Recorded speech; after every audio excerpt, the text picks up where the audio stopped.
Hello everyone.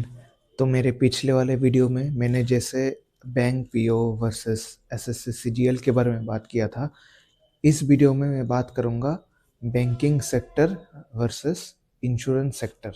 अब हो सकता है कि वीडियो का टाइटल थोड़ा सा अलग हो, like bank PO versus LIC double AO versus other जो इंश्योरेंस का सेक्टर है उसका जो एओ का पोस्ट है उसके रिगार्डिंग, लेकिन वीडियो बहुत अच्छा लगेगा आपको।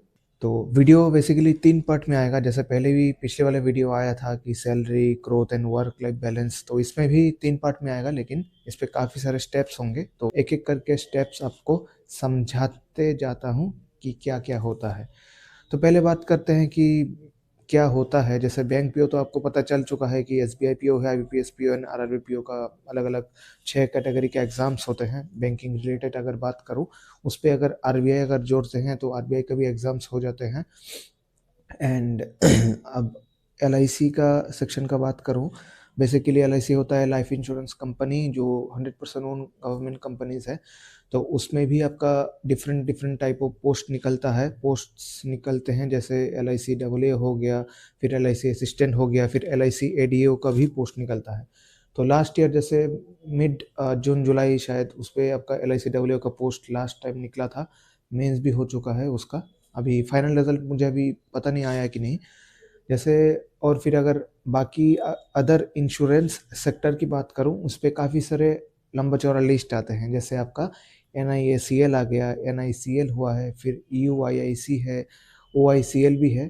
तो एनआईसीएल और एनआईएसीएल दोनों में क्या अंतर है, बहुत सारे लोगों को पता है, फिर भी बता देता हूँ। जैसे आपका जो एनआईसीएल है, एनआईसीएल का हेडक्वार्टर है कोलकाता में, वेस्ट बंगाल, और एनआईएसीएल का है मुंबई में।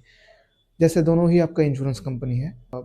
ओ आई सी एल हो गया या फिर यू डबल आई आई सी जो है, यू डबल आई सी उसका, लेकिन आपको कंपनी जो है उतना ज़्यादा नहीं मिलेगा जैसे आपका एन आई सी एल और एन आई सी एल मिलता है। लेकिन एल आई सी बहुत वास्ट है, हर स्टेट में हर सिटीज़ में आपको देखने को मिलेंगे। और बैंक तो क्या बताऊँ, हर जगह में, हर डिस्ट्रिक्ट, हर सिटी हो, शहर हो, गांव हो, कहीं पर भी आपको देखने को मिलेगा। अब जो 3 पार्ट है मेनली वीडियो का, जैसे सैलरी, ग्रोथ और वर्क लाइफ बैलेंस। तो पहले बात करते हैं सैलरी तीनों सेक्टर के कैसा-कैसा है। तीनों में ऑब्वियसली आपका prelims, mains and interview exam होता है, क्योंकि अगर आप ऑफिसर कैडर में जा रहे हैं तो उस पे आपका मेंस के बाद इंटरव्यू होता है। अगर आप असिस्टेंट और क्लरिकल में जा रहे हैं तो उस पे मेंस के बाद इंटरव्यू नहीं होता है। अब सैलरी में अगर आप मैं कंपैरिज़न करूँ तो ऑब्वियसली भाई इस पे एलआईसी डबल एओ ही जीतेगा। तो कुछ ऐसा स्टेट रहेगा कि एलआईसी डबल एओ ग्रेटर देन एनआई, जो आपका जो इंश्योरेंस वगैरह अदर इंश्योरेंस जो है, चाहे वो आपका एनआईसीएल हो, एनआईएसीएल हो, उसके बाद बैंक भी होगा। क्योंकि उस पे आपका जो मेन जो इन हैंड सैलरी हो या फिर ग्रॉस हो या फिर अलाउंसेस भी बात करूँ, सब कुछ जोड़ के आपका 1 लाख से ऊपर चला ही जाता है। मैं एलआईसी डब्ल्यू का बात कर रहा हूँ। लेकिन वो अगर मैं अगर बैंक पीओ का बात करूँ, उस पे आपको वो भी डिपेंड करता है। जैसे एसबीआई पीओ का ऑब्वियसली 1 लाख हो सकता है या फिर उसके ऊपर, जैसे मैंने पिछले वीडियो में बताया था। और उसके ऊपर अगर आपका इंक्रीमेंटल एग्जाम क्लियर है जेआरएफ का, तब तो होता है। लेकिन अदर जो बैंक पीओ वाले जो होते हैं एसबीआई को छोड़ के, उस पे आपका इंक्रीमेंट थोड़ा सा कम मिलता है। तो उस पे आपका डिफरेंस ज़्यादा नहीं है, फिर भी थोड़ा बहुत अंतर रहता है, गैप रहता है। तो सैलरी में मैं बात करूँगा, ऑब्वियसली एलआईसी इसका इस चीज़ में चैंपियन है। बाकी अदर सेक्टर में वैसे बैंक पीओ भी उस पे, जैसे अदर इंश्योरेंस वगैरह जो है उस पे थोड़ा बहुत ही कम है, उतना ज़्यादा गैप नहीं है। अब बात करते हैं ग्रोथ के बारे में। ग्रोथ तीनों सेक्टर में है, बहुत बढ़िया है। कंपैरिजन नहीं कर सकते क्योंकि अलग-अलग फील्ड है। ग्रोथ में मैं प्रमोशन के बारे में भी बात करना चाहूँगा। प्रमोशन भी इस कैटेगरी में आ जाएगा। अब बैंक पीओ का बात करूँ, बैंकिंग में प्रमोशंस हो, ग्रोथ हो, थोड़ा-सा ज़्यादा है। हाई चांसेस है आपका 3-3 साल में आप प्रमोशन लेते जाएँगे। आप बहुत ही जल्द बहुत ही ऊपर जा सकते हैं। जैसे आप किसी भी एमडी, सीईओ को अगर देखेंगे ना, मैनेजर एंड जो चेयरमैन है उनका, किसी भी, चाहे एसबीआई हो कि अदर बैंक में हो, सब प्रोबेशनरी ऑफिसर ही ज्वाइन करते हैं। उसके बाद आपका प्रमोशन होते जाता है। लेकिन अब मैं एलआईसी में बात करूं, जब आप एलआईसी डबल ए ज्वाइन करते हैं, उसके बाद जब अब डबल ए से एओ बनते हैं, उस पर थोड़ा सा टाइम लग सकता है। मे बी 5 साल भी लग सकता है 3 साल की जगह। वही सेम फील्ड होगा अदर जो जनरल वाले जो इंश्योरेंस है, एनआईएसीएल हो, एनआईसीएल हो, उस पर भी टाइम थोड़ा सा लग सकता है। तो प्रमोशन में तो बैंक जीत जाएगा, उस पे ज़्यादा प्रमोशन होता है। ग्रोथ तीनों सेक्टर में अलग अलग है, आप रूरल में काम करें, सिटीज़ में काम करें, मेट्रो में हो, सेमी अर्बन में हो, तो ग्रोथ तीनों सेक्टर में ही आपको देखने को मिलेगा। ऐसा कुछ अंतर है नहीं कि मैं उस पे ज़्यादा बहुत हाई ग्रोथ हो गया, कि मैं सिटीज़ में काम कर रहा हूँ, मुझे ग्रोथ ज़्यादा मिलेंगे, रूरल में काम कर रहा हूँ, ग्रोथ कम मिलेंगे। हाँ, लेकिन आप मेट्रोज़ में पोस्टेड है या फिर बड़े-बड़े शहर में पोस्टेड है, उस पे आपका बेनिफिट है। जैसे आपको जब लीज़ मिलता है, लीज़ एकोमोडेशन फैसिलिटी, वो आपको जो रूरल में पोस्टिंग होगा, रूरल के अनुसार कंपैरिज़न में थोड़ा-सा हाई मिलता है। तो ऑब्वियसली एक और चीज़, जैसे आप सिटीज़ में काम करते हैं, तो सिटी में बहुत टाइप का आपको कस्टमर देखने को मिलेंगे अगर आपका डीलिंग है। लेकिन आप जब रूरल में होंगे तो उतना ज़्यादा डिफ़रेंस होगा नहीं, उतना डीलिंग नहीं हो सकता है जब आप रूरल में पोस्टेड है, ठीक है? तो वही मतलब बेसिक, ऐसा कुछ ख़ास है नहीं। एक और चीज़ मैं इस पे ऐड ऑन करना चाहूँगा, जैसे बैंक में क्या है, जैसे आपका पब्लिक डीलिंग ज़्यादा होती है, कस्टमर डीलिंग ज़्यादा होती है। अगर आप ब्रांच में पोस्टेड हो, तो अगर आप कैश पे काम करते हो, कैश में अगर कोई भी ऐसा लास्ट में, दिन के लास्ट में अगर कैश नहीं मिलता है, तो वो अकाउंटेंट हो या कैशियर हो, उन्हीं को पॉकेट से, अपना जेब से देना पड़ता है। और वो बहुत ही दुःख लगता है कि जब सैलरी ही, मतलब सैलरी जितना आता है, उसके बाद मान लो आपका ₹2000 शॉर्ट हो गया, तो ₹2000 आपको लास्ट में देना पड़ेगा। लेकिन वो अगर आप इंश्योरेंस सेक्टर में जाएँगे, उतना ज़्यादा ऐसा कुछ होता है नहीं, क्योंकि उस पे कस्टमर या पब्लिक जो डीलिंग होती है, उसके लिए अलग-अलग, जो उसके नीचे भी इंसान है, उसके नीचे भी कैडर है जो लोग काम करते हैं। फॉर एन एग्ज़ाम्पल, मैं LICWO का बात करूँ, उनके नीचे जो बाकी सारे एडीओ है, जैसे एडीओ का पोस्ट भी निकलता है, फिर एजेंट वगैरह हो गए, वो लोग सँभालते हैं कस्टमर को। लेकिन बैंक के अंदर में आप एज़ ए ऑफ़िसर अगर जॉइन करते हैं या फिर क्लरिकल में जॉइन करते हैं, अलग-अलग ऑब्वियसली जॉब रोल है, लेकिन उसपे क्या है, जैसे आप ही कस्टमर डीलिंग कर रहे हैं, आप जैसे बैंकिंग सेक्टर में क्या है, आप खुद सोचो, आप लोन्स एंड एडवांसेस हो गया, एनपीए हो गया, फील्ड में जाना हो, विज़िट करना हो, पब्लिक लाना, मतलब कस्टमर लाना हो, बिज़नेस लाना हो, सब आप ही को करना है। लेकिन इंश्योरेंस सेक्टर में उसके नीचे अलग-अलग लेवल के लोग रहते हैं, चाहे वो सेल्स का हो या फिर बाकी अदर जो टारगेट्स होते हैं उसको पूरा करने के लिए। वो थोड़ा-सा डिफ़रेंस हो जाता है बैंकिंग और इंश्योरेंस सेक्टर में। NISL और NICL में भी सेम ही फंडा है, जस्ट लाइक LIC। अब बात करते हैं वर्क लाइफ बैलेंस के बारे में। वर्क लाइफ बैलेंस के अंदर मैं काफ़ी सारी चीज़ें ऐड ऑन करूँगा। फॉर एन एग्ज़ाम्पल, मैं बहुत सारे लोगों के, बहुत बच्चों के मन में डाउट है, क्या मुझे लेट सिटिंग बैठना पड़ेगा बैंक में अगर जॉइन करता हूँ एज़ अ पीओ? यस भाई, लेट सिटिंग बैठना पड़ सकता है, क्योंकि उसका ऐसा कुछ फ़िक्स टाइमिंग है नहीं कि मुझे 6 बजे तक बैठना है, 7 बजे, 8 बजे, 9 बजे, कहीं भी किसी टाइम पे, किसी टाइम तक बैठना पड़ सकता है। लेकिन इंश्योरेंस सेक्टर में जो टाइमिंग है वो ऑलमोस्ट फिक्स है। ऑलमोस्ट क्या, मतलब काफ़ी हद तक वो फिक्स्ड है। 10 से 5:45 तक या साढ़े 5-6 बजे तक मैक्सिमम हो जाता है। वो कब डिफ़रेंस आता है, मान लो अगर जैसे अभी फ़रवरी मंथ चल रहा है, नेक्स्ट महीना आपका जो मेन ईयर एंडिंग होगा साल का, उसका जो क्वार्टर एंडिंग, जो मतलब फाइनेंशियल ईयर एंड होने जा रहा है मार्च में, उस पे मान लो थोड़ा-सा हो सकता है कि काम का थोड़ा बहुत प्रेशर हो, और वो भी डिफ़रेंस करेगा बहुत बहुत सारी जगह पे। मेट्रो में हो सकता है कि आपको थोड़ा बहुत लेट सिटिंग करना देख सकता है, लेकिन उतना है नहीं। मैक्सिमम आपका 10 से 6 बजे तक या 5:45 तक आप आराम से निकल सकते हो इंश्योरेंस सेक्टर में, चाहे आप LIC में हो या फिर NIACL और NICL में हो। लेकिन बैंकिंग कैटेगरी में, बैंकिंग सेक्टर में कभी-कभार होता नहीं है।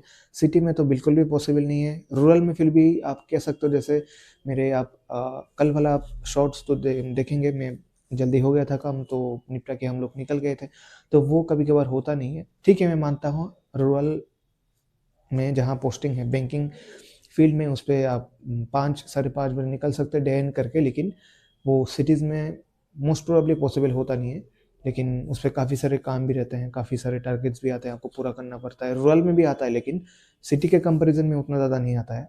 अब बात करते हैं कि जो अलाउंसेस वगैरह है या फिर वेज रिविज़न जो है, वो ऑलरेडी बैंकिंग सेक्टर में आपका आ चुका है। जैसे बाइपार्टाइट सेटलमेंट होता है बैंकिंग सेक्टर में, हर 5 साल बाद आपका बाइपार्टाइट सेटलमेंट लागू होता है। जैसे अभी 12 बाइपार्टाइट सेटलमेंट लागू हो चुका है, 13 आने वाला है। लेकिन आपका ये जो जनरल इंश्योरेंस सेक्टर है, उस पे वेज रिविज़न अभी तक लागू नहीं हुआ आज के डेट में।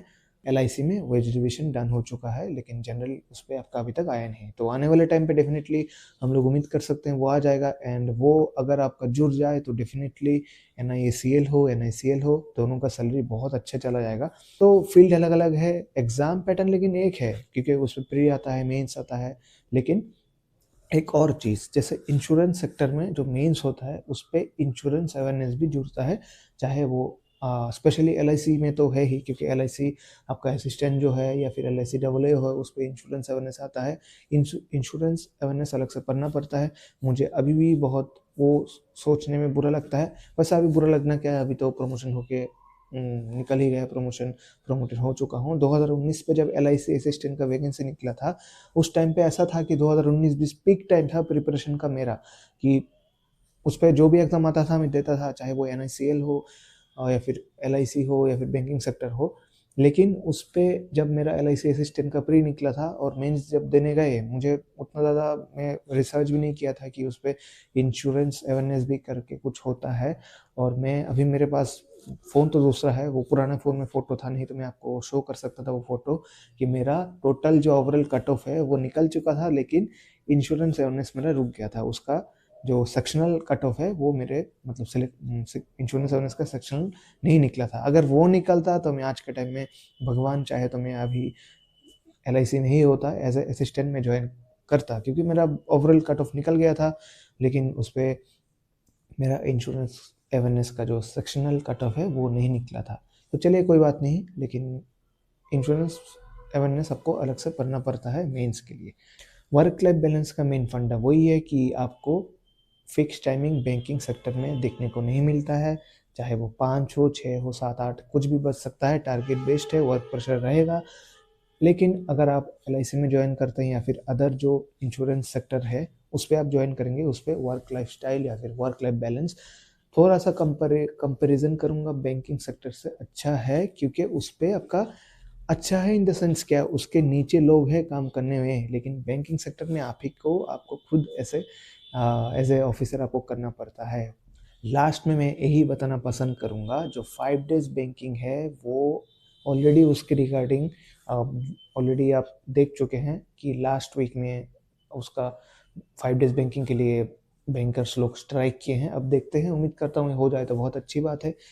इंश्योरेंस सेक्टर में ऑलरेडी 5 डेज वर्किंग है, second and fourth Saturday holiday है। बैंकिंग सेक्टर में अभी तक वो चालू नहीं हुआ, आप उम्मीद करते हैं वो हो जाए तो बहुत अच्छा है। 5 डेज मिल जाएगा अगर आप इंश्योरेंस सेक्टर में आना चाहते हैं। बैंकिंग सेक्टर में वो अभी तक आपको देखने को नहीं मिलेंगे। एक और चीज़ जैसे मैं ऐड ऑन करूँगा, LIC AA में जैसे मैंने आपका जो क्या कहते हैं इसको, ग्रोथ के बारे में बताया था, उस पे जैसे आपका जो मेनली जो काम है सेटलमेंट जो होता है ना इंश्योरेंस का, जो कैसे क्लेम सेटलमेंट करना पड़ता है, उसके रिगार्डिंग आपको थोड़ा बहुत डील करना पड़ सकता है कस्टमर के साथ। लेकिन उस पर भी आप देखेंगे कि उस पर भी आप किसी भी LIC ऑफिस में जाएंगे, हेल्प डेस्क में हमेशा कोई ना कोई बैठे रहेंगे, चाहे वो एजेंट हो वो हो। लेकिन बैंकिंग सेक्टर में आपको, जैसे बैंकिंग का भी अलग से इंश्योरेंस होता है, SBI का हो, अदर बैंकिंग का हो, उस पर आपको स्टाफ देखने को मिलेंगे, लेकिन एज कम्पेयर टू LIC उतना ज़्यादा है नहीं। अब देखते हैं आने वाले टाइम पे उसके रिगार्डिंग कोई रिक्रूटमेंट आता है कि नहीं। तो आई होप ये वीडियो काफ़ी हेल्पफुल रहेगा, जो भी एस्पायरेंट लोग देख रहे हैं जैसे मुझे किस सेक्टर में ज्वाइन करना चाहिए। बेसिकली ये तो आपको ही समझ आएगा, आप जब एग्ज़ाम देते हैं, बैंक और इंश्योरेंस दोनों का ही एग्ज़ाम देना चाहिए। प्री तो ऑलमोस्ट सिमिलर है ही, मेंस में थोड़ा बहुत अलग हो सकता है कि LICAO का थोड़ा सा अलग लेवल का हो गया, NICL और NICL का अलग लेवल का होगा। लेकिन एग्ज़ाम्स आपको बैंक और इंश्योरेंस का एग्ज़ाम्स आपको सारे देना है। वैसे मैं बताया था कि अगर आप बैंकिंग फील्ड में आ रहे हैं तो SSC या फिर रेलवे का आपको तैयारी नहीं करना चाहिए, क्योंकि थोड़ा बहुत अलग अलग सिलेबस है। लेकिन इसका जो पैटर्न है ऑलमोस्ट सिमिलर है, तो आपको डेफिनेटली जाना चाहिए। और जो नए बच्चे हैं जो अभी हाल ही में मान लो कि किसी का IBPS PO का सिलेक्शन हो गया, तो उसका ना देखना, अब NIACL हो या NICL हो, दोनों में कोई ना कोई का इंटरव्यू ज़रूर दिया होगा, क्योंकि पैटर्न सिमिलर है। और बहुत सारे ऐसा भी होता है कि एक एग्ज़ाम के साथ 2-3 एग्ज़ाम्स भी क्लियर हो जाता है। मेरा क्या है, जैसे मेरे फील्ड में बैंकिंग इंडस्ट्री में ऑलमोस्ट 4.5 साल हो गए हैं, 5 साल हो जाएगा अभी 2026 उस पे सितंबर अगस्त में। तो मैं अभी फिर से मैं प्रिपरेशन चालू करना उतना पॉसिबल है नहीं, क्योंकि फिर से वही प्रैक्टिस करना पड़ेगा प्रीलिम्स के लिए। लेकिन मैं ये प्रॉमिस करता हूँ 2026 में जो भी आने वाले टाइम पे एग्ज़ाम्स होगा, जैसे आरबीआई असिस्टेंट का एग्ज़ाम्स मतलब उसका नोटिफिकेशन देखने को मिलेगा आने वाले कुछ ही दिन में, मे बी अगले हफ्ते, क्योंकि उसका एडवर्टाइजमेंट ऑलरेडी पेपर में आ चुका है। तो जैसे मैं 2026 में अपना जो सेल्फ गिवन एग्ज़ाम एनालिसिस है उसका वीडियो डेफिनेटली बनाऊंगा ताकि आने वाले टाइम पे जो भी फील्ड में आएंगे, जो भी एग्ज़ाम देंगे, उनको हेल्पफुल हो जाए। प्रैक्टिस पॉसिबल होगा कि नहीं वो तो मुझे नहीं पता है, अगर पॉसिबल होता है तो प्रैक्टिस करके जाऊंगा।